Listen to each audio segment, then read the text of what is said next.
Hi, ഇന്നത്തെ ഒരു പുതിയ വീഡിയോയിലേക്ക് സ്വാഗതം.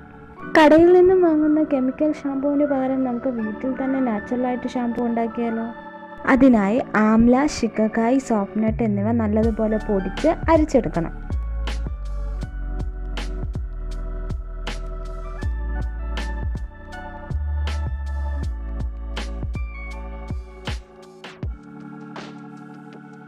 പൊടിച്ചരിച്ചെടുത്ത ഈ പൗഡർ വെള്ളനനവൊന്നുമില്ലാത്ത ഒരു ബോട്ടിലാക്കി സൂക്ഷിക്കാവുന്നതാണ്. ശേഷം ആവശ്യാനുസരണം മറ്റൊരു പാത്രത്തിലേക്ക് മാറ്റി വെള്ളത്തിൽ ചാലിച്ച് നമുക്ക് യൂസ് ചെയ്യാവുന്നതാണ്.